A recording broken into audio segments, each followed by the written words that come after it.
Hey everyone, welcome to another episode of Live from My Drum Room. My guest today is legendary drummer and founding member of Bad Company and two-time returning champion, Simon Kirke. Simon was a guest on episode 56 on October 25th, 2021, paying tribute to the late great Charlie Watts. In fact, I met Simon through Charlie backstage at a Rolling Stones show in New Jersey in 2012. And Simon was back for his own show, episode 60, on November 22nd of 2021. So be sure to check out those episodes in the archives. And I'm thrilled to have Simon here with me today on the heels of Bad Company being nominated 2025 Rock and Roll Hall of Fame, and because his drumming is the blueprint for so many rock drummers, myself included. So I'm just so thrilled to welcome back to Live from My Drum Room, the legendary Simon Kirke. We made it. We made it. Welcome, my friend. Thank you. Great to see you. And you. You know, I when I saw you pop in, I was about to tell the audience that's watching this live right now, many folks, that you had this great idea during the sound check of making this a two-part episode, and I think that's perfect because, Great. yeah, and I'll just quickly say without wasting too much time, I was struggling with how to play even. I mean, there's so many great songs. That's the problem with having you on the show is there's too many great songs to not play certain ones. So we'll play a few today, and then when you come back, we'll do more, and maybe we'll focus mainly on the sort of first record today because I think that's worthy of its own episode, really. So Well, I got some great stories about how that all came about. So yeah, Great. far away. I'm all ears. All right, thank you. And thank you again for being here.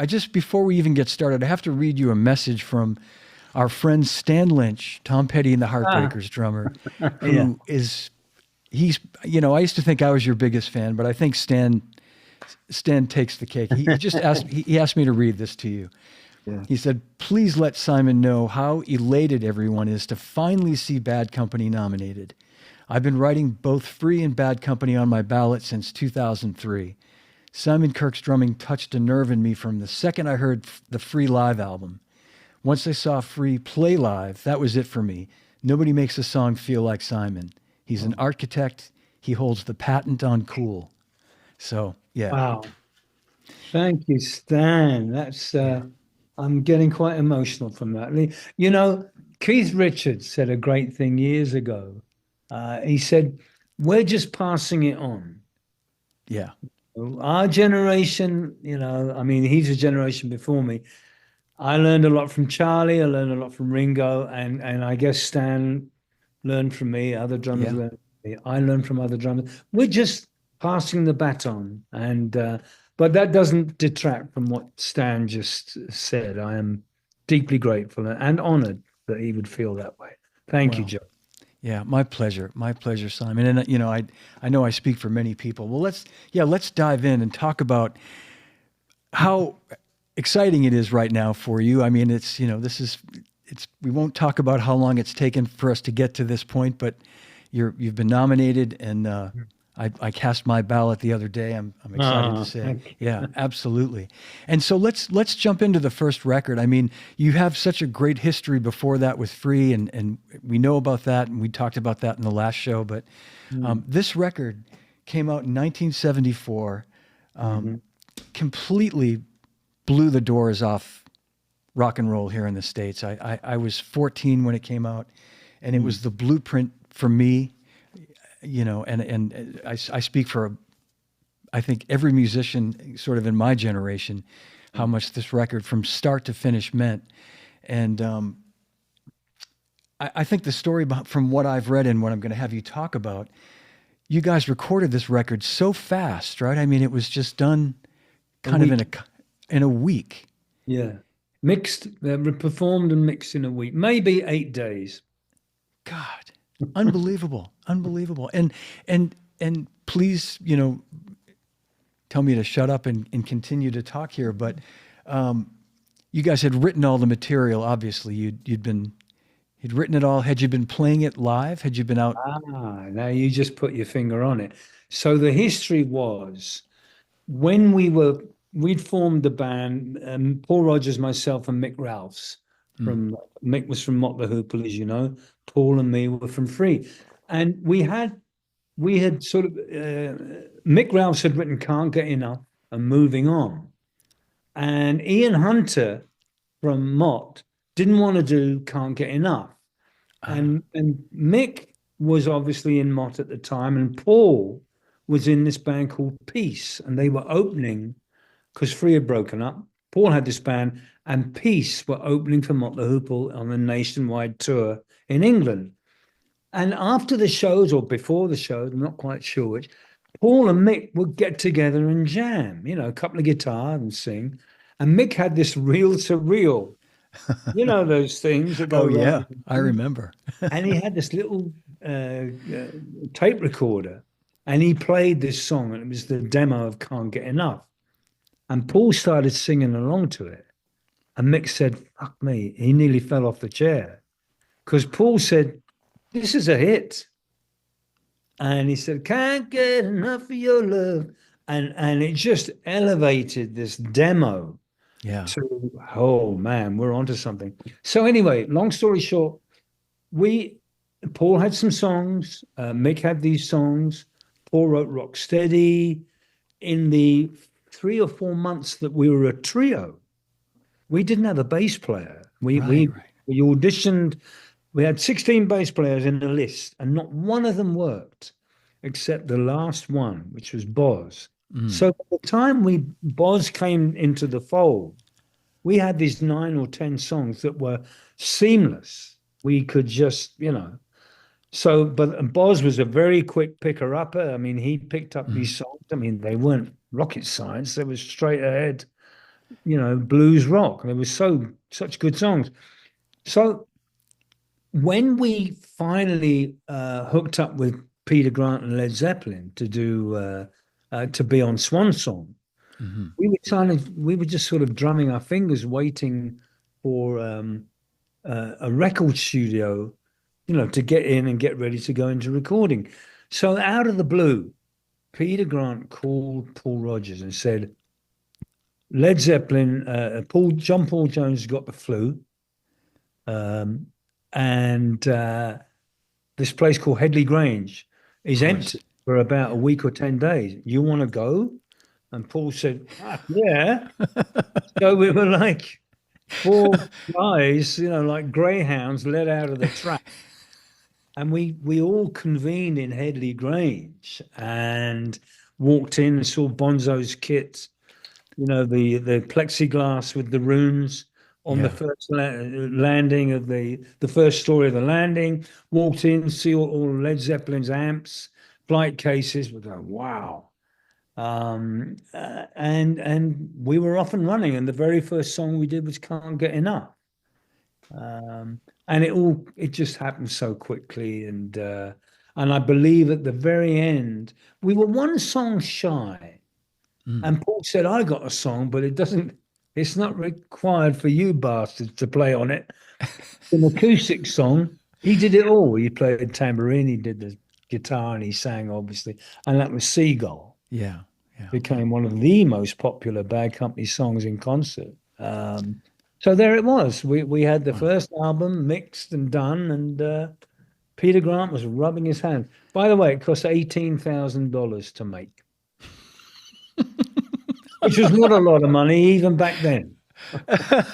No, I know. Oh my God. Yeah. And was it just that it was almost like I have to think part of it was the fact that you had so little time to work with that it almost forced you guys to not really Mm. like fuck around basically. You just went in and Well, really got down to business. well, also underlying everything was this feeling of yes. We were released from our three bands that have been, quite honestly, a bit of a Yeah. real hard work. Free in the final days was, very hard to work with. Mick wanted to leave Mott the Hoople, and Boz was sacked from. So when we all got together, it was like, wow, man! It was like a new Yeah. lease of life, and we must have played those songs dozens and dozens of times before we finally put them to tape through Hmm. various rehearsals and auditions and whatever. Paul had the great idea of singing the vocals to Bad Company on the lawn late at night. You gave it a sort of eerie quality, but it was just a perfect day, a perfect week rather. Um, and then we had the first tour behind that, because Mhm. look, you've got you got Led Zeppelin, biggest band in the world, releasing on their new record label through Atlantic. You got the biggest and most powerful manager in the world, and that some would say ever. Yeah. Maybe Brian Epstein aside. And you had three or four musicians coming from three well-liked bands in England, maybe not so much in America, but it was just the perfect meeting of all these elements, and we were off and running. Yeah. Yeah. And when you recorded that first record, was it kind of like you were able to do like two, maybe three full tracks a day kind of thing? Yeah. Did it go that quickly? Yeah. So Oh, yeah. not a lot I of takes probably then. Well, the first track was Can't Get Enough, and you hear me banging on the side of the snare, Yeah. to bring everyone in because we were all sequestered all over different rooms in the manor house. That's why there was no spillage, no leakage. So I was in the drums were in the basement, one of the basements.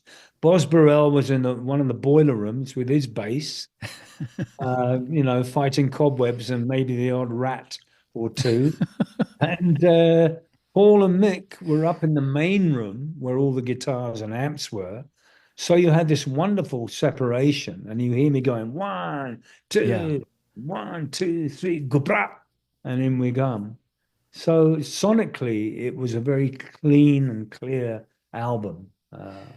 Yeah, Yeah. Well said, Simon. That sticks out so much in my mind when first hearing that record in 1974. The separation, as great as records were sounding in those days, the Zeppelin records you mentioned, and some of the Stones had really kind of got to a point where they were really making some great sounding records. But that record stood out. As you say, the isolation. I remember hearing the drums and the headphones. I mean, you do that first fill and Can't Get Enough, and you hear the panning of the toms, as you yeah. come around. It was so distinctive and to me unique for a lot of bands at that time, and Well, it's funny you shouldn't. I mean, Can't Get Enough for me as a drummer. It went through a couple of metamorphoses, and you mentioned Ainsley, dear yeah, Ainsley Barr, who was a big influence on me. And it goes from the quarter notes on the hi-hat and the outro, which I believe is about probably 64 bars. I'm doing a shuffle, a ride. yes, And it's a kind of a tip of the hat to Ainsley because he did that. And I saw him in the Marquee Club in London many times.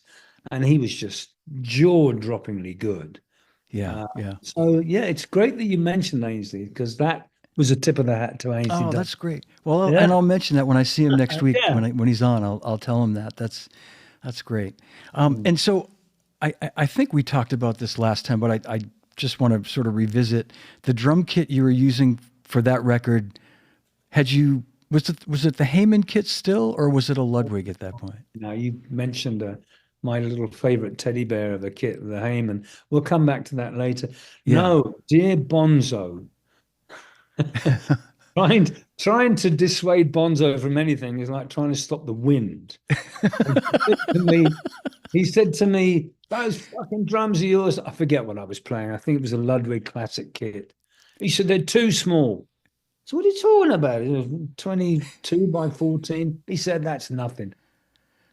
26 by 16, that's what he used. And he had a yeah, 14 hanging tom and a 16 by 16. Huge. And he called up Ludwig in Chicago and said, I want the same kit that I'm playing sent over to my mate Simon. And being Bonzo, I think the drums were there in about 10 days. wow. So we had to take off the front skin because that 26 by 16, I mean, I've seen smaller apartments, Yeah, exactly. and it was like booming and Yeah, yeah. so but honestly, I never forget another thing Keith Richards said. He said, you give me an amp, any amp, give me a guitar, any guitar, and in 60 seconds it will sound like me. Hmm. I never forgot that. And Bonzo, although he only played four drums with the timpani to one side, that's all he Hmm. ever played his whole life. He could have played, a shitty, I don't know. I mean, there aren't any shitty drums anymore. They're all good. But any kit would have sounded like John within 30 seconds. Right, So right. when we got these drums and they were big and the engineers going, Jesus Christ. So we filled the bass drum with a good amount of padding, not too much. I didn't want to emasculate it. And we put gel, on the snare and the toms.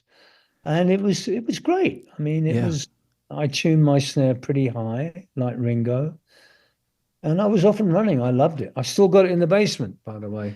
The you original do. Bad Yeah. Company kit. Yeah. Oh man. And the snare is the deep Ludwig Superphonic, the No, 6.5. the Ludwig Black Beauty. Oh, it's a Black Beauty. Uh, Yeah, yeah. I think you did tell me brass, that. Yeah. engraved brass. And yeah, I've been on every Bad Company track ever. Well, and then that's the 5. That's the shallower one. Yeah. It's Yeah, I think 5.5, yeah, 14, yeah. 5.5. Yeah. And that's on all. I mean, what a sound. And talking about the drums too. It's interesting you say that you muffled the bass drum some because it Mm. it doesn't. To your point, it has plenty of life to it. Do you know what I mean? It doesn't sound like a lot of the sort of West Coast American sounding drums from that time. I mean, it has elements of that bonzo liveliness to it. It certainly has a nice boom to it. So that's a good point. I kind of not blame it, but Ringo went through a period where everything was tamped down.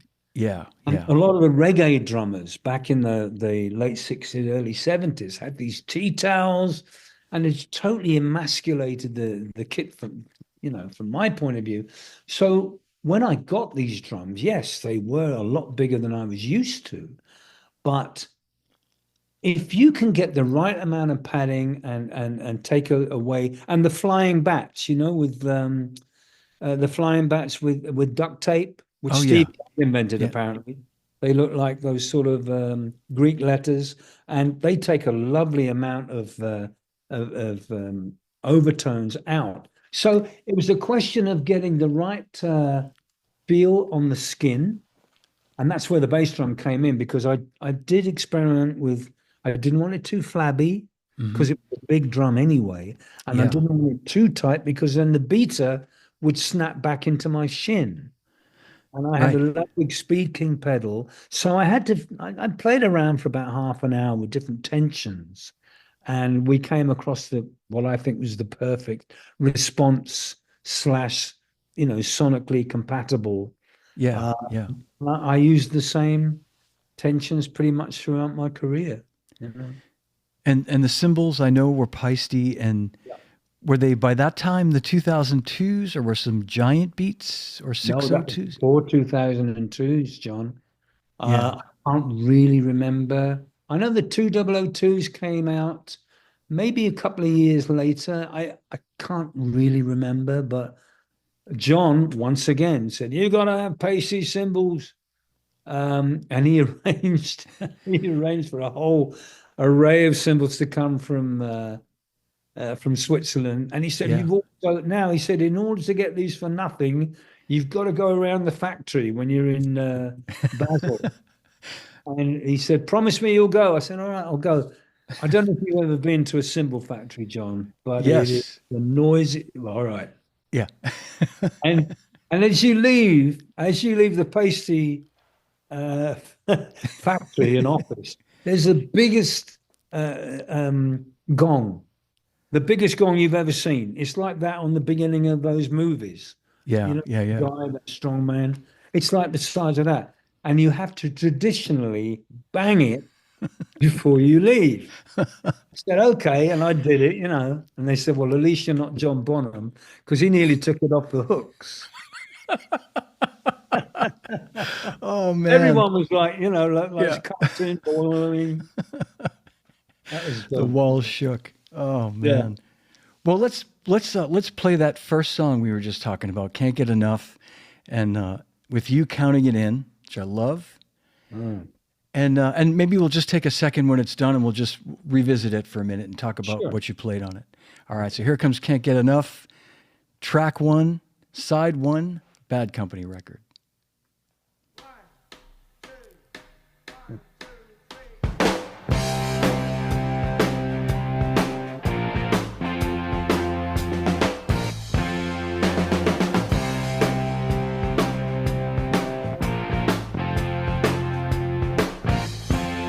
Well, I'll take whatever I want, and baby, I want you. You give me something I need. Now tell me I got something for you. Come on, come on, come on and do it. Come on and do what you do. I can't get enough of your love. I can't get enough of your love. I can't get enough of your love.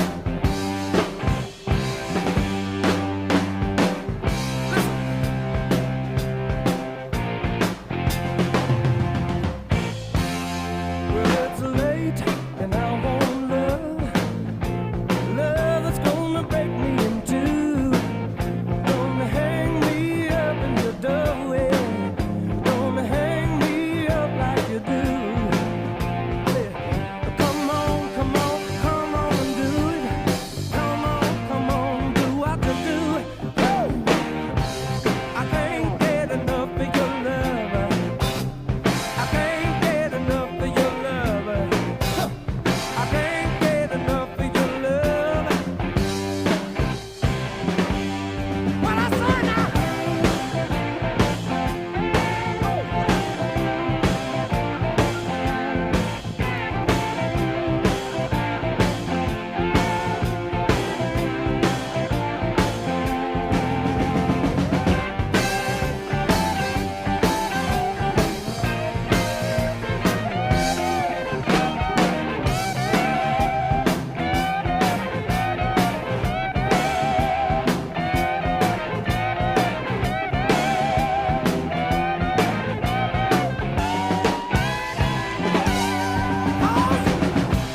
I can't get enough of your love.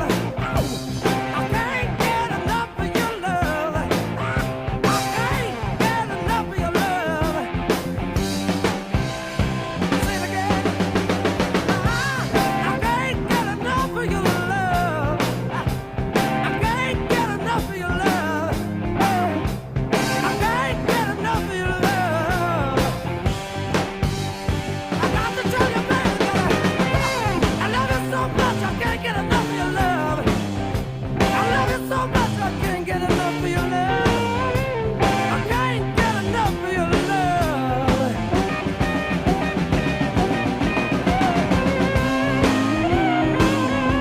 You know what I'm saying, baby? I can't get enough of your love.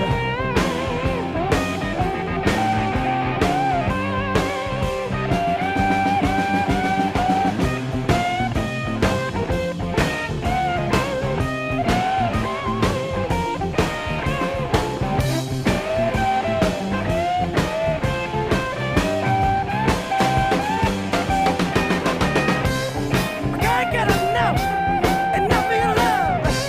I can't get enough of your love. I can't get enough of your love. Yeah, this one.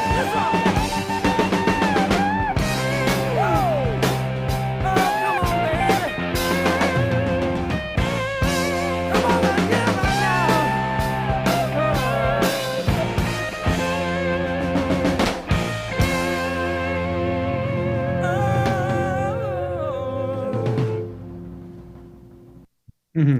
Perfect timing.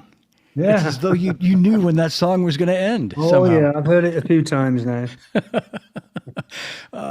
Lots of great questions, lots of great comments from the folks watching at home. And one of the questions that just came across, which was, I was going to ask you if you recollect how the drums were mic'd, how they were recorded. No, I'm not the most technical person in the world, but I'll give you a little insight. In that a couple of years after we made this, I was with Jimmy Page, and he was mixing a Zeppelin album at his studio in Cookham Dean, just outside London. And I forget which album it was, maybe Zepp 4, but he was doing Bonzo's drums, and they were isolated. And I'm like, wow, God, to hear John's isolated drums, which you can hear now on YouTube, many things. And he had these big Neumann, what's the word, ambient mics, room on the mics, side, yeah. right? And John would be, we're listening to John's playing, and then Jimmy would bring down the ambient mics to, an amazing drum sound. But you started, and he would then bring up the ambient mics to infinity, and you got that wonderful crunchy sound. Yeah. Now, I don't really know because I wasn't really into the technical side of recording, but I'm pretty sure it was an AKG mic on the bass. SM57s everywhere because they're the workhorses of the microphone world. And I'm pretty sure we had a couple of maybe one ambient mic, the Neumann 80 something like that. But yeah, that's as much as I can tell you. Yeah. But obviously getting a lot of good room sound was, you can hear that in the drums. They sound very organic. It was a stone room. It was a basement. Yeah. So there was very little padding per se. Oh, by the way, you hear Paul going, this one. Yeah. Because we were all over the different parts of the house. You're saying, come on, for Christ's sake, this is the end. So the vocal track, did he sing a live vocal track to that, or was that just a scratch track? That was No, a live. he always did, to help the musicians and Fred where verses began and so on and so forth. He would always do a vocal with us. Yeah. And then go out and do the real thing when all the layers had been done. Yeah. So that's I know. Another thing about that record is stuff like that, you counting the song in, just, I mean, it sounds just so like natural. You just made a very good point. I've never thought of this. Maybe that was his scratch vocal or, scratch, his vocal. And usually the first take or two are the best. Right, so maybe that was the one where, this is, hey guys, let's finish this. So it's 5 minutes already. And never thought of that before, John. Yeah, great. Well, man, it wouldn't surprise me. I mean, he's just such a phenomenal singer. And and I mean, like you said too, it's usually the first or second take.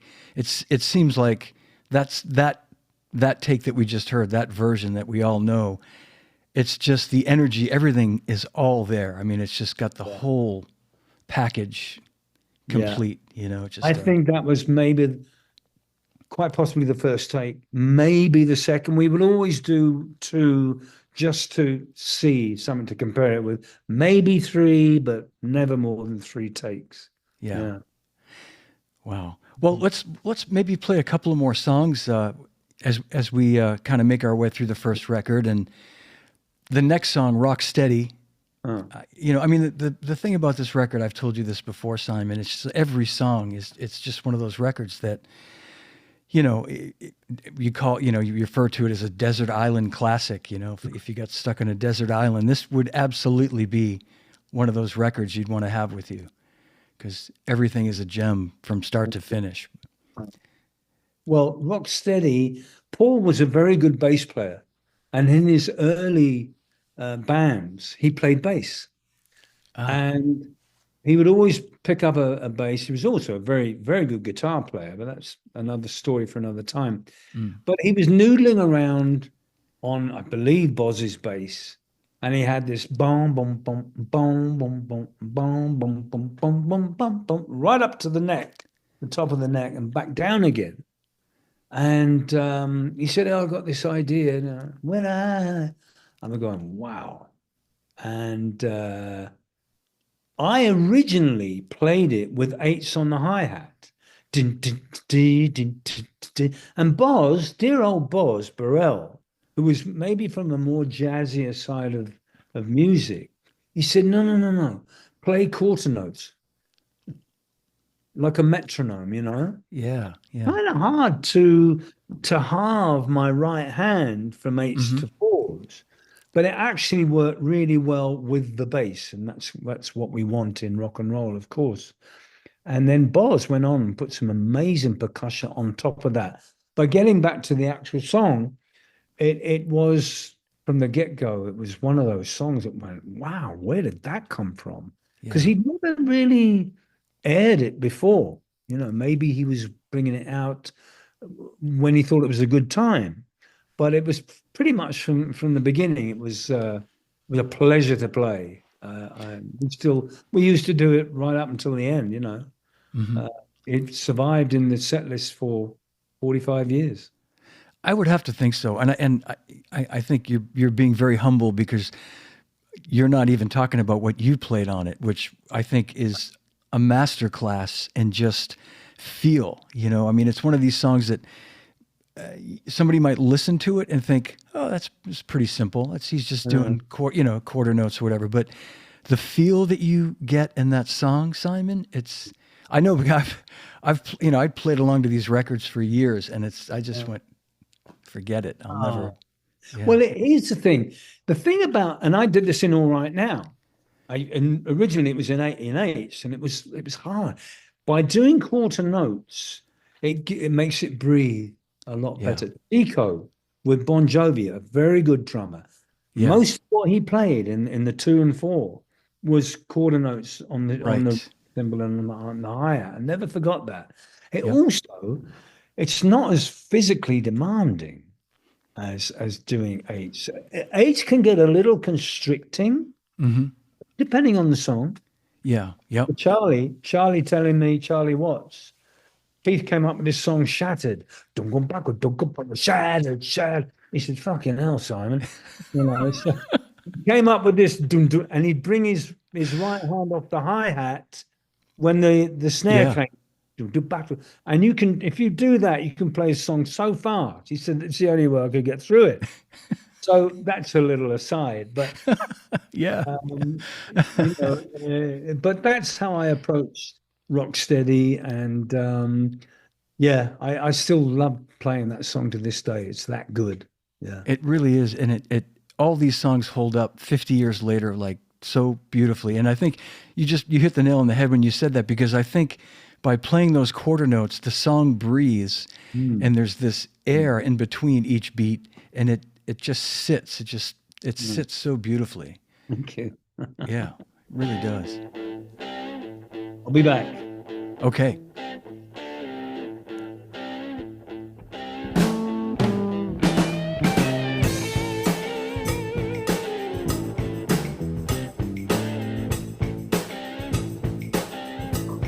Well, when I want to rock steady, yeah, I know I got to get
Man, great song. Had a question from Jim.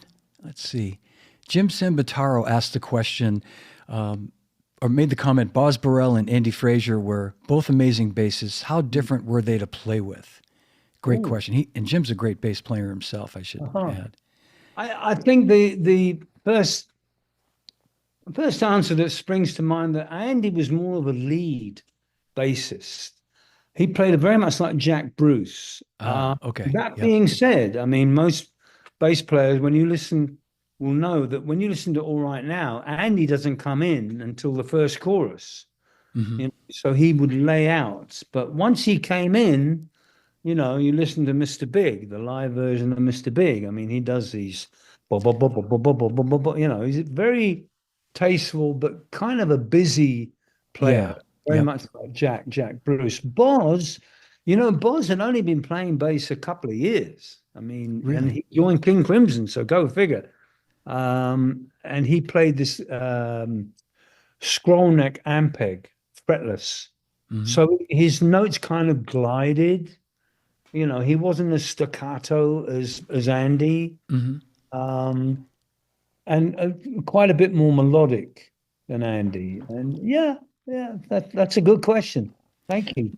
Thank you. And that's a great answer. And, you know, I meant to just briefly comment while we were listening to Can't Get Enough toward the sort of outro of the end section where the instrumental, he's playing some great runs, you know, Boz. He's playing those, which I sort of didn't really listen to till later. Like when I first started listening to that song, I only really listened to you, you know, but as we get older, we broaden our horizons, so to speak. But he plays some beautiful things, and, you know, we could revisit that later, or I'd invite everybody to listen to it at home and listen to what Boz plays toward the end of the song. It's a, you know, beautiful part that he came up with for that. So he was Just also a very good singer.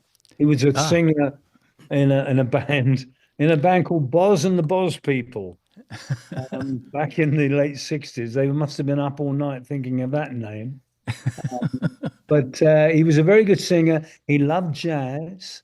So he had a different approach, you know, from me and Paul and Mick, who are much more blues and soul and rock oriented. And he came up with some great ideas, Boz. I'll give him that. He was a lot of fun to be around. Yeah. It was a magical time.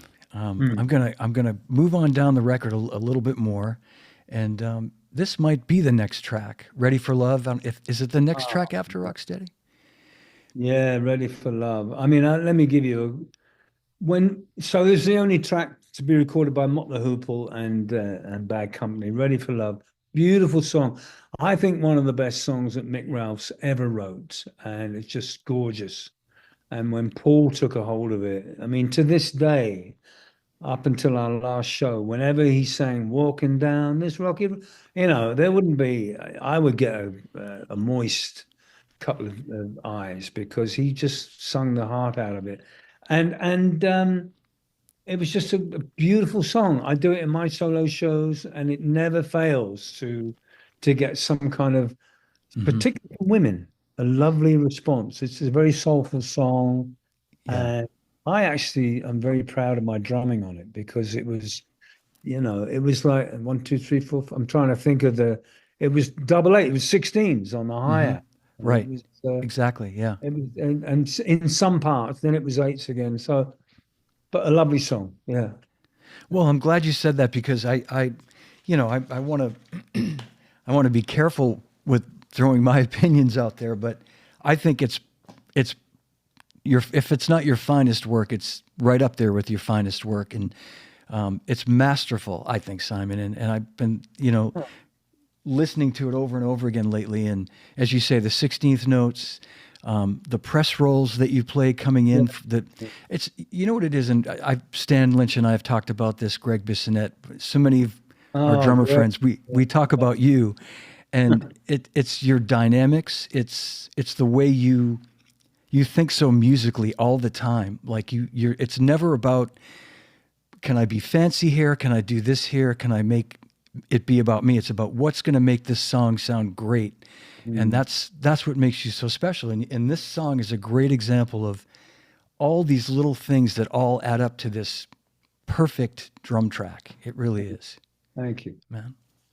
Yeah, really. Just let's give it a listen. And I know I'm preaching to the choir, as they say, because I'm sure everybody listening has heard this song. But and as you say, Paul's vocal performance is outstanding. The whole band, it's just such a beautiful And then track. Mick chose not to do a guitar solo on it.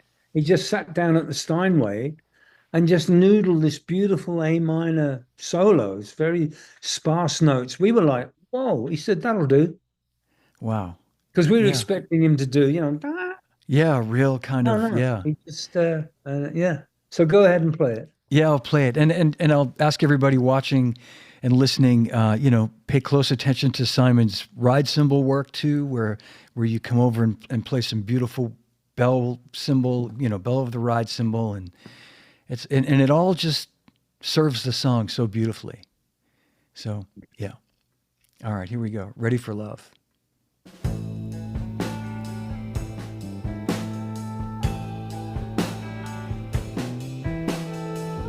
Walking down this rocky road, wondering where my life is leading, rolling on to the bitter end,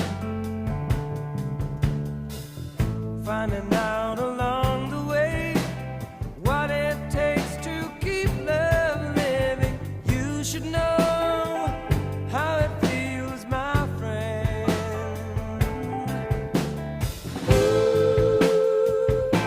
I want you to stay.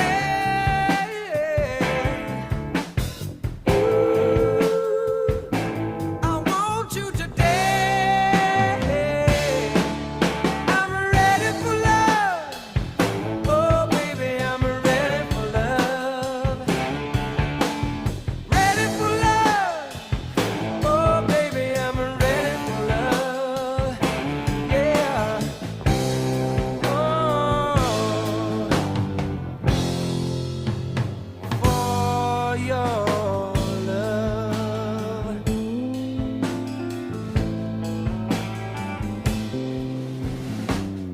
Now I'm on my feet again. Better things are bound to happen. All my dues surely must be paid. Many miles and many tears. Times were hard, but now they're changing.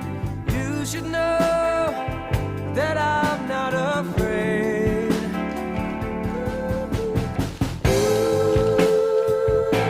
I want you to stay.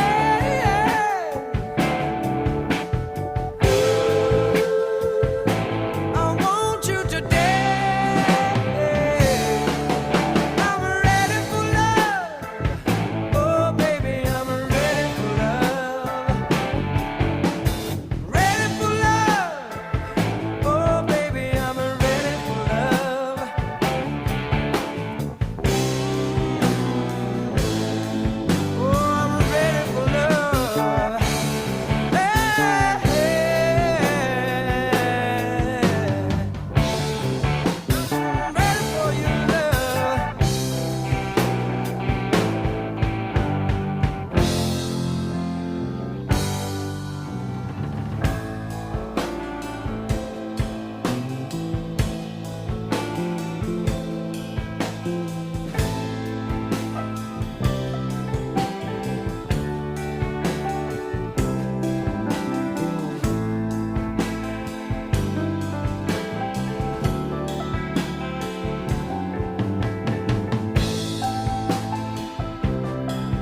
that ride cymbal. I'm ready for your love. Oh, baby.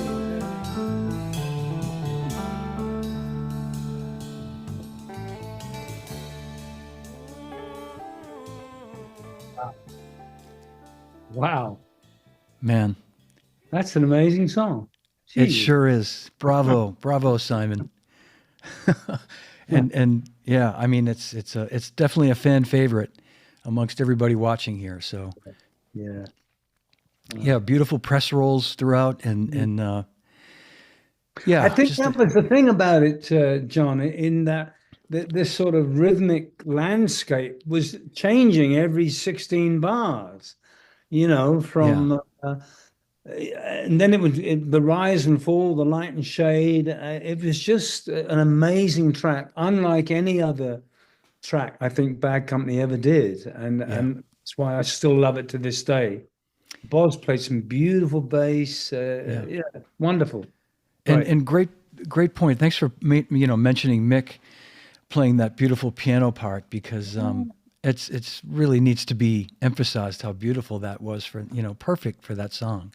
Yeah, really something. And and we won't get to it in this one when we come back for the second one.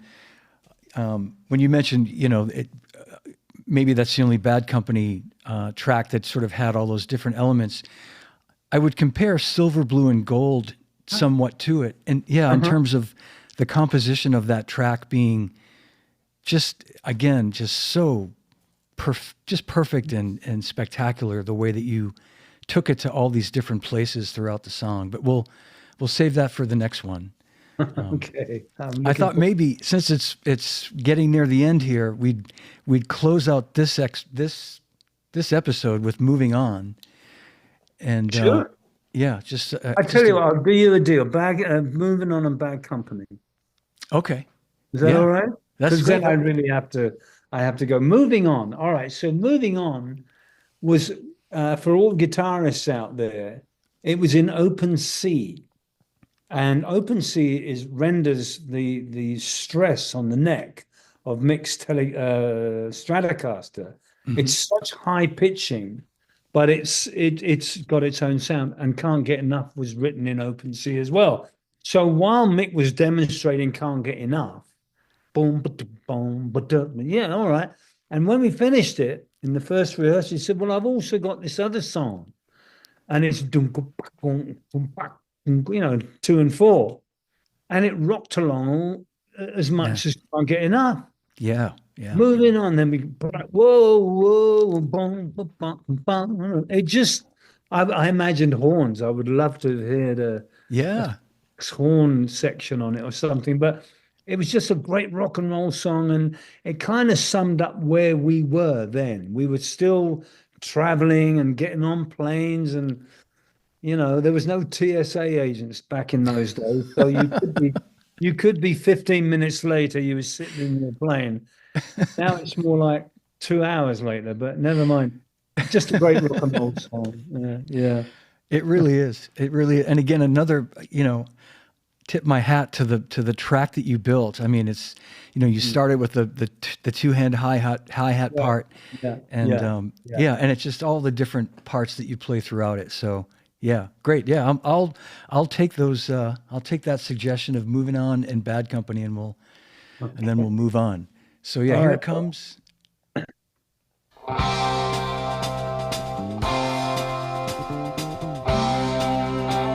Yeah.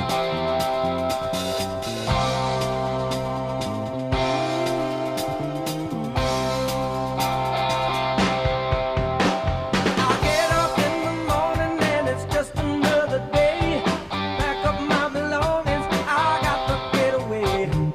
Jump into a taxi and the time is getting tight. I got to keep it moving. I got a show tonight when I'm moving on from town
Great Phil coming up here.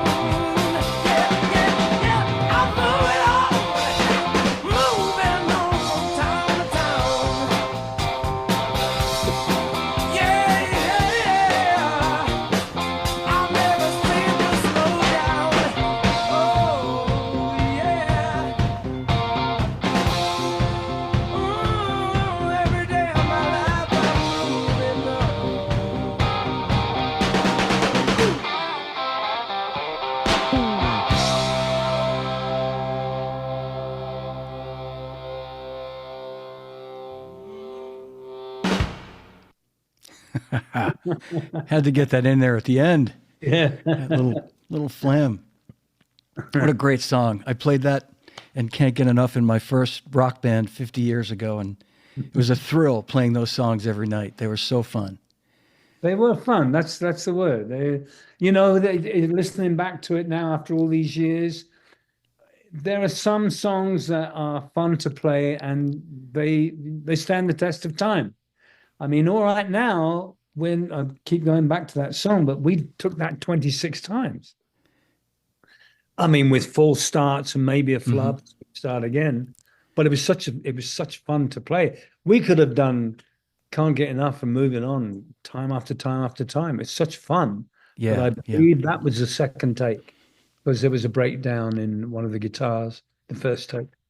Wow. Yeah. Yeah.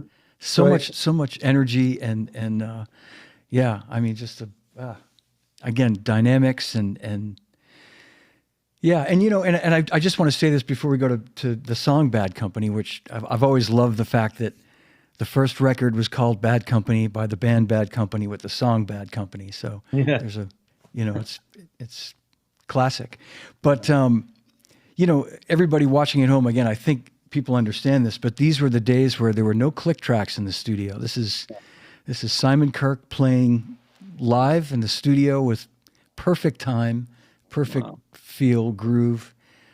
Everybody, the whole band, obviously had great time. And well, I think just to jump in there for literally a minute, I don't know, a lot of your listeners or viewers right now might not know that I served an apprenticeship for 2 years playing to records in a discotheque. I didn't know that.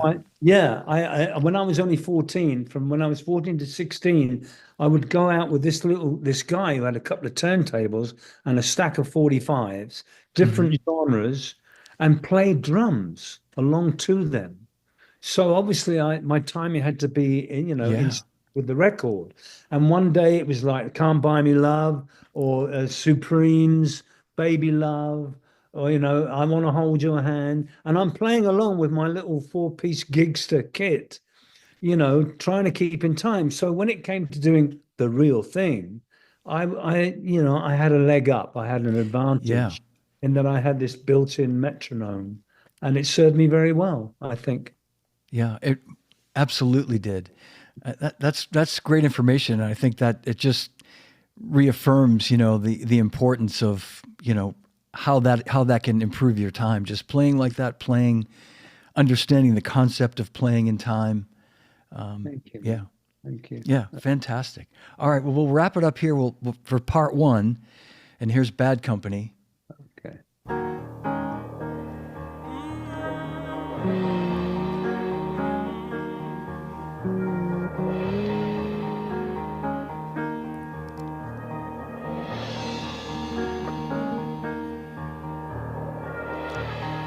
Company, always on the run. Destiny is a rising sun. Oh, I was born, 6-gun in my hand. Behind a gun, I'll make my final stand. Hey, it's why they call me Bad Company, and I can't deny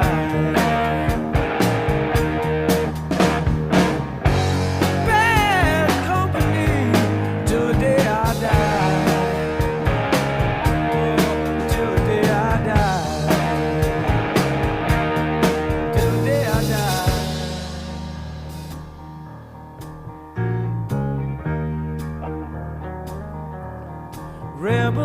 souls, deserters we are called. Chose a gun and threw away the sword.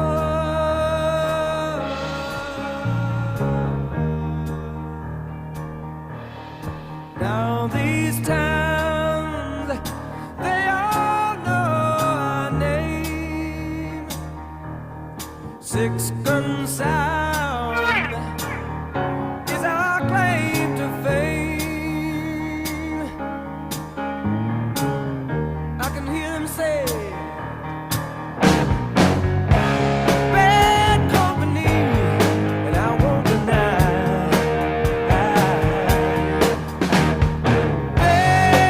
Bad company, till the day I die. Yeah, till the day I die.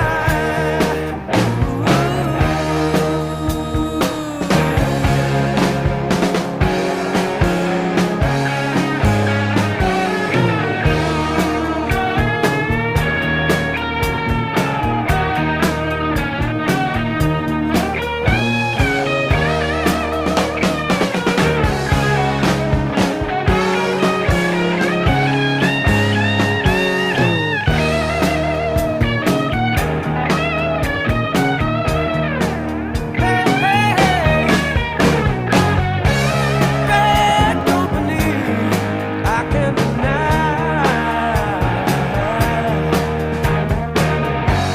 Bad company, till the day I die.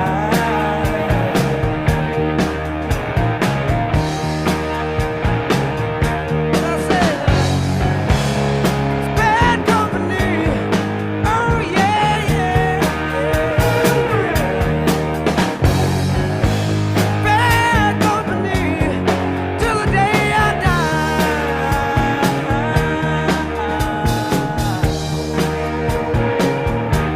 Whoa, yes. Tell me young and I'm free. Oh, but I'm bad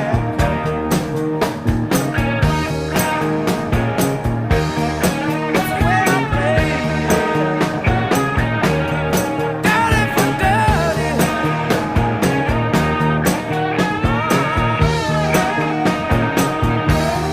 Somebody come around. Every cross yeah, we're bad company. Oh, the cold wind blows. Yeah, man. Brings back memories. My goodness. Yeah, yeah. Thank you so much for being here today, Simon, for this. Oh, it's a pleasure. I didn't realize that we were going to go in depth to the songs, and it's great because I get to relive them all over again. The thing about that song is that it's in E flat minor, and most rock songs, blues songs are in G or A or C or E, but E flat minor on the piano is all the black notes. Mm. And as soon as he played this idea, me and Paul co-wrote it, and Right, there right, was a right. certain haunting quality to it, and bomb, bomb, bomb, and it just grew from there, and it became this. It became our signature song.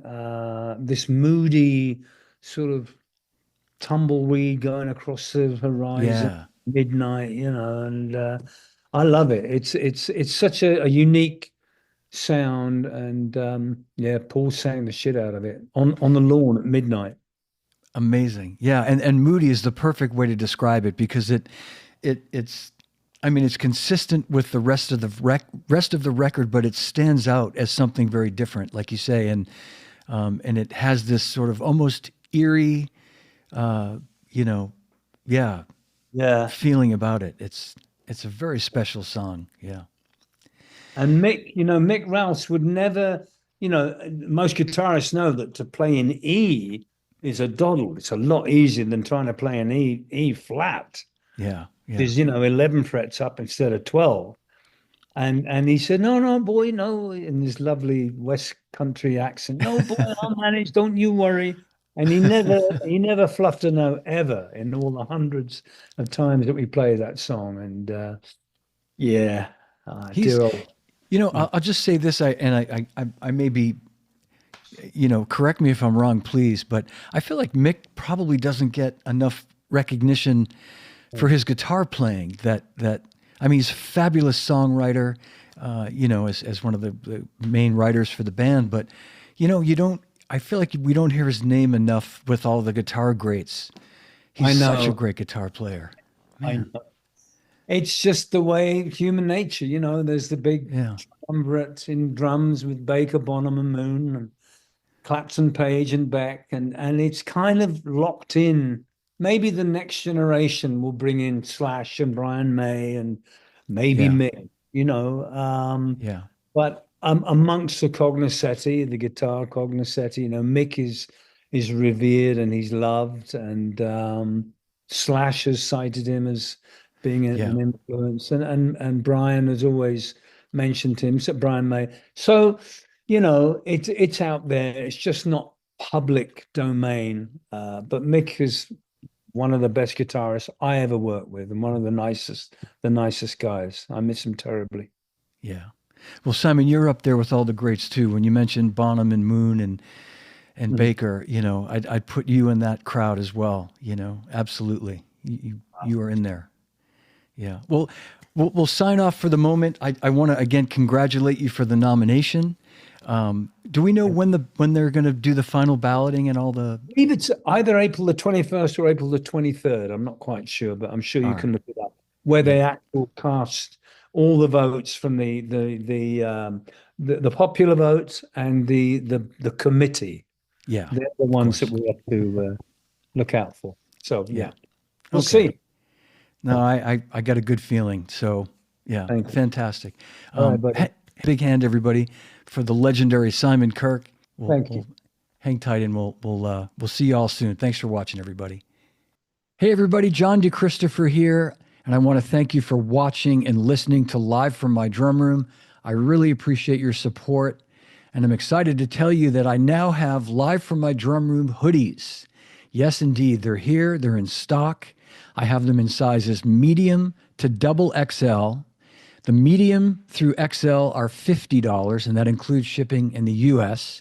The double XLs are $55, again, including shipping in the U.S. Orders in the U.S. only at this time.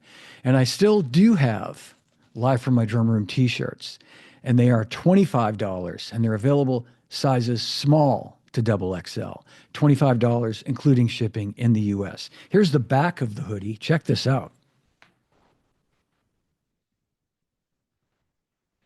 So don't wait. Order your Live from My Drum Room t-shirt and hoodie now. Here's the Venmo information. Venmo is at John-dechristopher-2. Again, at John-dechristopher-2. That's the Venmo payment information. Please, very important, include your size and your mailing address when you place the order. I need that information, obviously, but please do include that. And if you have any questions, you can email me at livefrommydrumroom@gmail.com. Again, livefrommydrumroom@gmail.com. All right. So thanks again for your support. Thanks for watching. Thanks for listening. 100% of the proceeds from t-shirts, hoodies, all go toward my PAS scholarship that I created in 2024, the Percussive Arts Society, a scholarship that allows a student to attend PASIC every year. And as I say, 100% of the proceeds for the shirts, the hoodies, everything go toward that. I promise you, I'm not making a penny on this, as it should be. It's a really great cause. All kidding aside, you're supporting a really great cause by doing this. So I thank you to everyone who's already bought a shirt, and those of you who bought a hoodie immediately, thank you very much. And we'll continue. So thanks for watching. Thanks for listening. Remember, no drummers harmed on any show, and drummers, when in doubt, leave it out. See you soon.